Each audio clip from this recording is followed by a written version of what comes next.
በስመ አብ ወወልድ ወመንፈስ ቅዱስ አሐዱ አምላክ አሜን።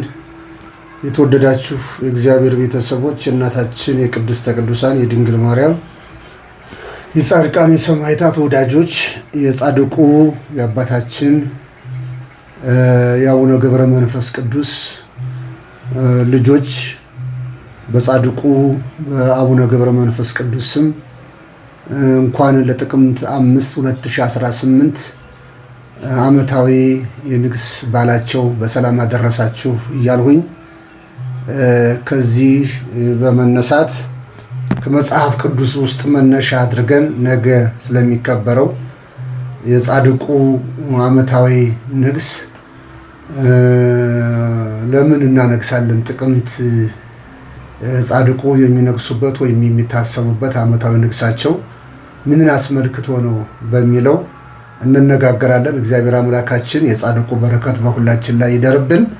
ነገር ግን የሁሉ ነገር መነሻ የሆነው መጽሐፍ ቅዱስ ስለሆነ ከመጽሐፍ ቅዱስ በመነሳት አንዳንድ ነገሮችን ልላችሁ እፈልጋለሁና ሰው ወደ አንድ ቦታ ተጠርቶ ሲሄድ የሚሄድበትን ቦታ ለይቶ ማወቅ እንደገና ደግሞ እዚያ ሄዶ የሚያደርገውን ደግሞ ወይም ደግሞ ለምን እንደተጠራና የተጠራበትን ምክንያት ደግሞ አውቆ ከሄደ ለዛ ነገር እንግዳ አይሆንም። ለምን ሄድክ ተብሎ ቢጠየቅ እዚህ ቦታ እንዲህ ያለ ዘመድ ነበረኝና እሱን ጠየቃ ነው ብሎ ነው የሚናገረውና ነገ ወደ ቤተ ክርስቲያን ስንሄድ አንደኛ ዛሬ የጻድቁ ምናቸው ነው ወይም ወርሃዊ ነው ዓመታዊ ነው ብለን ብንጠየቅ መልስ የሆነን ዘንዳ ለመዘጋጀት እንዲያበቃን ነው የምንመማረውና ስለዚህ እግዚአብሔር ልጆች አይነ ልቦናችንም ሕሊናችንም ሰብስበን ከቃሉ ጋር እንሁን። የመጽሐፍ ቅዱስ ቃላት መነሻ አድርገን ነው የምንነጋገረውና የማቴዎስ ወንጌል ምዕራፍ 10 ቁጥር 16 ላይ የሚሰማችሁ እኔን ይሰማል፣ እናንተንም የጣለ እኔን ይጥላል፣ እኔንም የጣለ የላከኝን ይጥላል ይላል። ቁጥር 16 ላይ ነው። ምዕራፍ 10 ቁጥር 16 ላይ የሚሰማችሁ እኔን ይሰማል የሚል ቃል ነው። እናንተም የጣለ እኔን ይጥላል። እናንተን የተወ ማለት ነው። የጣለ ማለት በቃ ምንም ስለ ቃላቸው፣ ስለ ሕይወታቸው፣ ስለ ጽድቅናቸው እግዚአብሔር ስለሰጣቸው ክብር ወይም የሚያስተምሩትን ወይም መንፈሳዊ ሕይወታቸውን ወይም ቅድስናቸውን ያቃለለ የተወ፣ የሰደበ፣ የተቸ ማለት ነው። ስለዚህ ለእግዚአብሔር ሊሆን አይገባም ነውና እነዚህ ቅዱሳን እንግዲህ አምላካቸው እግዚአብሔርን ምሳሌና አርአያ አድርገው ነው የወጡት ከዚህ ዓለም። ሲወለድ ማንም ሰው ቤተሰብ አለው፣ ዘመድ አለው፣ ወገን አለው፣ አክስት አለው፣ አጎት አለው። ከዚህም በኋላ ቀረብ ያሉ ወንድሞች ይኖሩታል። ከዛም ደግሞ እህቶች አሉ፣ ወላጅ ደግሞ አለ። እነዚህን ሁሉ ጥሎ ነው እግዚአብሔርን ፍለጋ ሰው የሚወጣውና እናቱንም አባቱንም ወይም ደግሞ ሚስቱን ወይም ልጆቹን ወይም ወላጆቹን ያልተወ ለእኔ ሊሆን አይገባም የሚል ቃል ስላለ እነዚህም ሁሉ ትተው ነው የሚወዷቸውን በስጋ የሚዘመዷቸውን የሚበላበትን የሚጠጣበትን ቤት ጥለው ነው ወደ እግዚአብሔርን ፍለጋ ጫካ ለጫካ ዋሻ ለዋሻ ኮረብታ ለኮረብታ ገደል ለገደል ረሃቡን፣ ጥሙን፣ ስቃዩን፣ ፈተናውን፣ የአውሬውን ጸብ፣ የዘንዶውን፣ የነብሩን፣ የአንበሳውን ሌላም የእፉኝቱን እና ሌሎችንም መርዛማ ነገሮችን የሚረጩትን እንስሳትን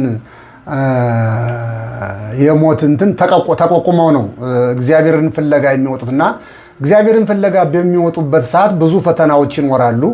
በዓይን የሚታዩ በእጅ የማይዳሰሱ እንዲሁም ደግሞ ረቂቃን የሆኑ ከነዚህም በበለጠ ደግሞ አጋንንት በየቀኑ የሚያደርሱባቸው ፈተና አለ። በስጋቸው ላይ ይፈትኗቸዋል፣ እንደዚሁም በሀሳብ ይፈትኗቸዋል፣ በሃይማኖታቸው ይፈትኗቸዋል፣ በምግባራቸው ይፈትኗቸዋል። እነዚህን ሁሉ ችለው ነው ከእግዚአብሔር ጋር መጨረሻቸው አምሮላቸው ቅዱስ የሚለውን ስም ያገኙትና አንድ ወታደር ጦር ሜዳ ላይ ሂዶ ለ20 ዓመት ለ30 ዓመት ተራ ወታደር ሆኖ ከዛ የ10 አለቃ ከዛ የ100 አለቃ ከዛ የ1000 አለቃ ከዛ እንዲህ ያደረገ ኮሎኔል ወይም ደግሞ ከዛ በኋላ ደግሞ ያሉትን ማዕረግ እየተከተለ ሂዶ እስከ ላይኛው ደረጃ ድረስ ይደርሳልና ይሄ የሚሰጠው በአገልግሎቱ በታማኝነቱ ነውና ቅዱሳንም በእግዚአብሔር ዘንድ ያላቸው ታማኝነት በየቀኑ እየጨመረ ጸጋው እየበዛላቸው ጸጋው እየተጨመረላቸው ነው የሚሄዱት እንጂ በአንድ ጊዜ የሚሰጥ ስም አይደለም። በተጋድሎ በመከራ በብዙ ፈተና የሚመጣ ስም ነው። ስለዚህ አሁን እኛ ስንጠራው ቀለል ያለ ዝም ብሎ የተሰጠ ይመስለናል። በነገራችን ላይ ጻድቁ አቡነ ገብረ መንፈስ ቅዱስ 562 ዓመት ሙሉ በዚህ ምድር ላይ ኑረዋል። 562 ዓመት ሙሉ ሲኖሩ እግዚአብሔርን ያገለገሉበት ጊዜ ነው በብዛት የሚጠራው እንጂ ራሳቸውን ያገለገሉበት ስጋቸውን ያገለገሉበት አንዳችም ነገር እንደሌለ መጽሐፍ ነው ገድላቸውም ሆነ የተለያዩ የእሳቸውን ታሪክ የሚያወሩ ወይም የሚናገሩ ድርሳናት ገድላት እና እንዲሁም ቅዱስ ያሬድ ከደረሰላቸው ከዚቆች ከድጓው የምናገኘው ይህንን የመሳሰለ ስለሆነ የእግዚአብሔር ልጆች መቼም በቅዱሳን ሕይወት ውስጥ ስንናገር ስለ ቅዱሳን ስንመሰክር ከነዚህ ቅዱሳን በእኛ ሕይወት ውስጥ የሚያድር ነገር ብዙ ነገር ስላላቸው ነው። እንደኛው ሰው ነበሩ። ቅድም መግቢያ ላይ እንደነገርኳችሁ ብዙ ነገር ነው ጥለው የሚመጡት።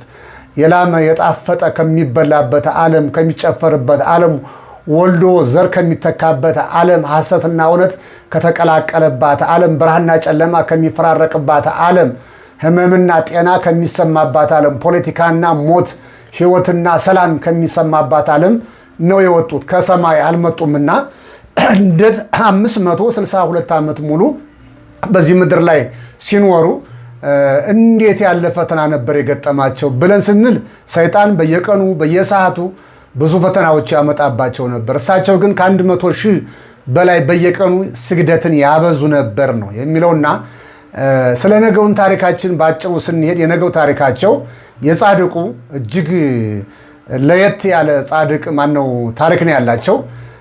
እንግዲህ ቅድም መጽሐፍ ቅዱስ እንደነገርኳችሁና መጽሐፍ ቅዱስም እንዳነሳው እናንተን የሚቀበል እኔን ይቀበላል፣ እኔንም የሚቀበል የላከኝን ይቀበላል ይላል።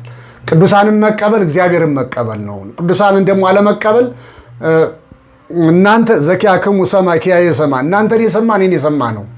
እናንተን ደግሞ የናቀን የኔ ናቀ ነው። ስለዚህ እናንተን የሚቀበል እኔን ይቀበላል፣ እኔንም የሚቀበል የላከኝን ይቀበላል ይላል። ተመልከቱ፣ ቅዱሳንን መቀበል ወልድን መቀበል ነው። ወልድን መቀበል ደግሞ እግዚአብሔር አብን መቀበል ማለት ነው። ስለዚህ ተመልከቱ፣ በሶስት ደረጃ ነው።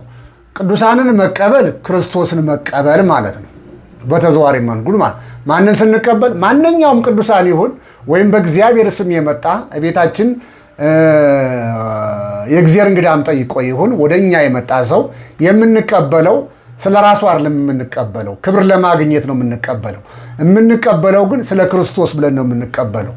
ስለዚህ ክርስቶስ እንግዳ ሁኜ ብመጣ አላሳደራችሁኝም፣ ብራብ አላበላችሁኝም፣ ብጠማ አላጠጣችሁኝም፣ ብታረዝ አላለበሳችሁኝም የሚል ቃላቶች በወንጌል ውስጥ ስላሉ፣ ስለዚህ ክርስቶስ ተርቦ እንደ ትላንትናው በዚህ በ33 ዓመት ጉዞ በነበረው ሆኖ አይደለም ክርስቶስ የሚመጣው።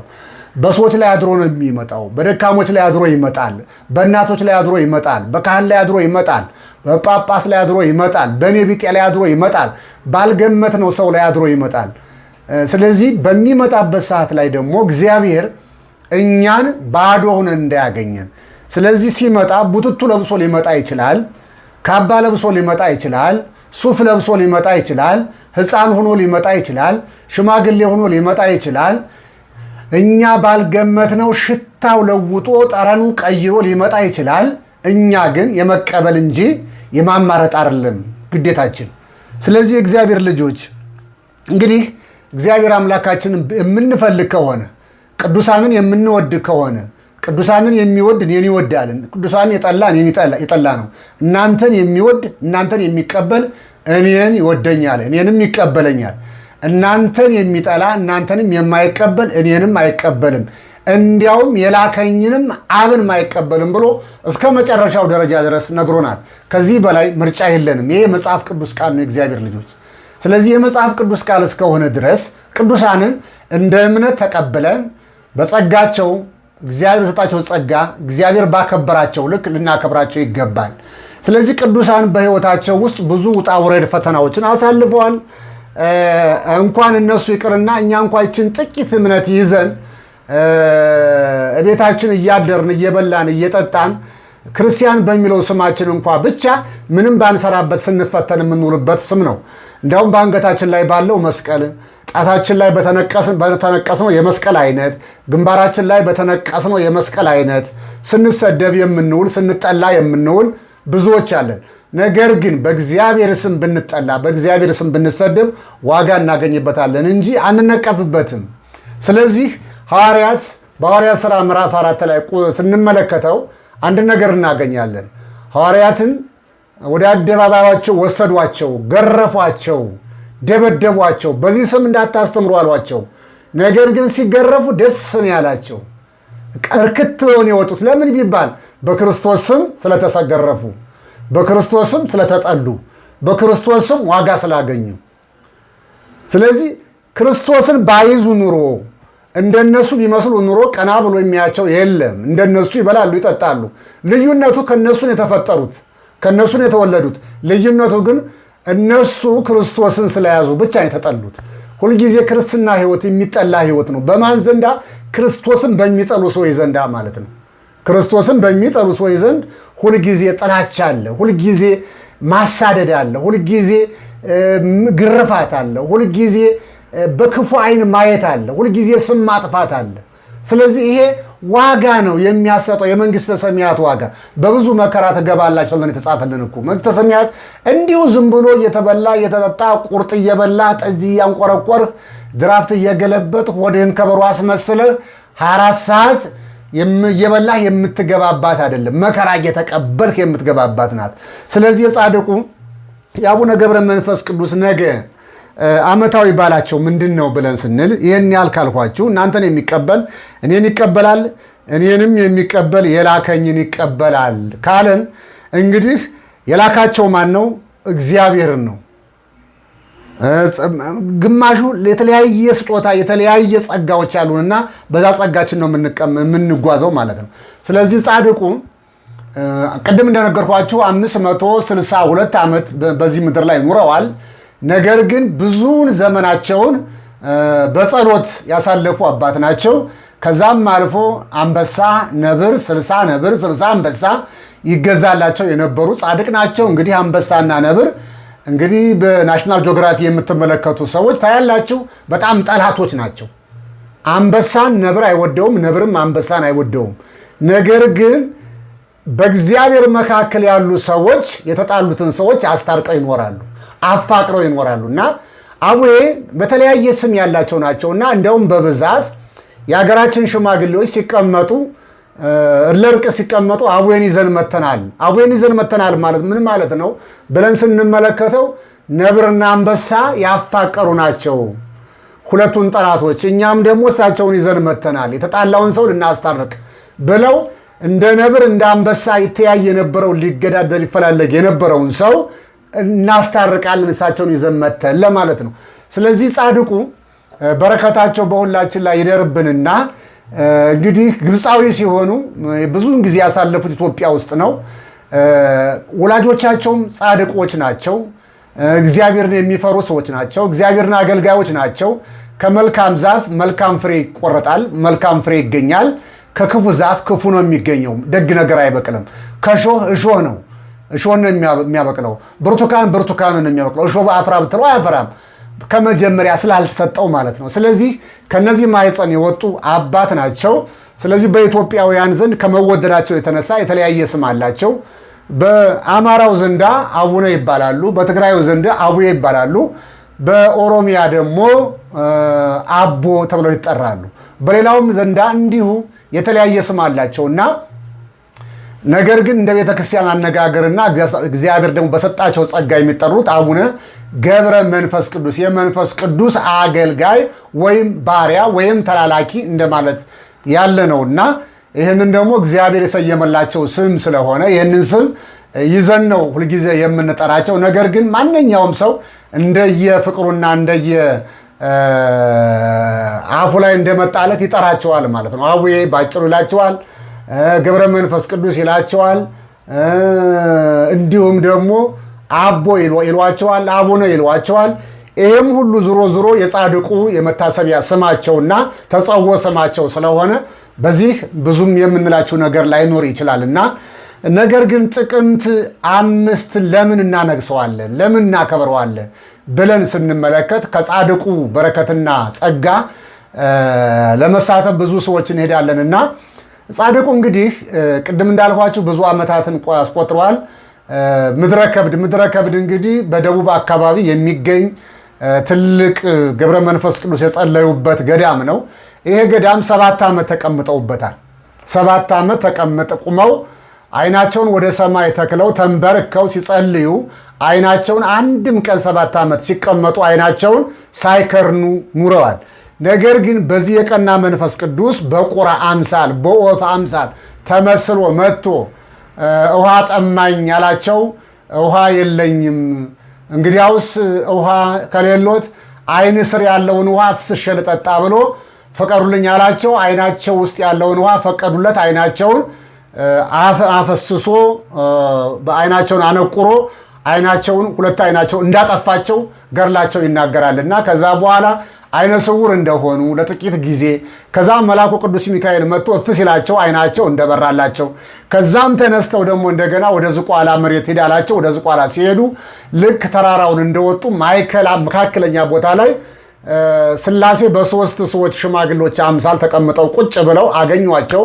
ካገኟቸው በኋላ እንደምን አደራችሁ ብለው አክብረው ከአንገታቸው ዝቅ ብለው እሳቸው የሀገር ሽማግሌዎች ለጉብኝት የመጡ ብለው ያሰቧቸው እንጂ ሥላሴ ናቸው አላሰቡምና አንደኛው በሥላሴ ስም ይዣለው ደክሞናል፣ ወደ ላይ ተራራው ለመውጣት ሞክረን ደክሞን ነው፣ እንደምታየን ሽማግሌዎች ነን፣ እያዘልህ አውጣን ብለው እንደጠየቋቸውና እሳቸውም ደግሞ የሥላሴ ስም ስለተጠራባቸው እያዘሉ አውጥተው እዚያ ሲሄዱ ግን ሶስቱም አንዱን እንዳዘሉት አዝለው አንዱን ሲያወጡት ሶስቱም እዛ ላይ ተገናኝተው ሥላሴ መሆናቸውን ነግረው ይሄ ገዳም ላንተ ነው፣ ስለዚህ ከልጅ ልጅ እስከ ዕለተ ምጽአት ድረስ በረከት ይፈስበታል፣ የለመኑ ሰዎች ሁሉ እንባቸው ይታበስበታል፣ በዚህ በአንተ ቦታ ላይ የሞቱ ጻድቅ ይሆናሉ፣ እግዚአብሔር ይመለክበታል፣ ብዙ ክርስቲያኖች ክርስትና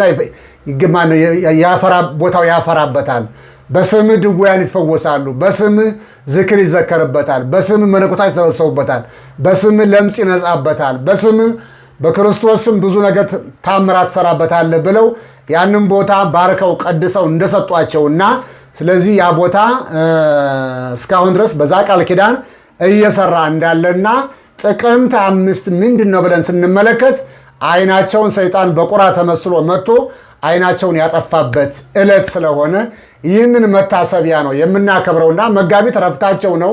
ስለዚህ የእግዚአብሔር ልጆች ይህንን ምክንያት በማድረግ የጻድቁ በረከት በሁላችን ላይ እንዲያድርብን ከክፉ ነገር ይሰውረን። እናንተን የሚቀበል እኔን የሚቀበል ነው፣ እኔንም የሚቀበል የላከኝን ይቀበላል በሚል ርዕስ ነው የተነሳ ነውና ቅዱሳንን መቀበል እግዚአብሔርን መቀበል ነው።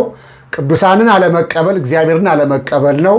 እናንተን የሰማ እኔን የሰማ ነው፣ እናንተን ያልሰማ ግን እኔንም አልሰማ ስላለ ድንግል ማርያምን መናቅ፣ ገብረ መንፈስ ቅዱስን መናቅ፣ ተክለ ሃይማኖትን መናቅ፣ እንደ ሌሎቹም እንደኛ ሰው ናቸው ብሎ ማቃለል እነሱ ቦታ ላይ መጀመሪያ ደርሶ ነው ሰው ናቸው ብሎ ማቃለል የሚቻሉና ከሰው ተፈጥረው ግን ለእግዚአብሔር የተለዩ መስዋዕት አድርገው ሰውነታቸውን የኖሩ ቅዱሳን ናቸውና በረከታቸው፣ ጸጋቸው፣ አማላጅነታቸው በሁላችን ላይ ደርብን። ወስብሐት ለእግዚአብሔር። አመሰግናለሁ።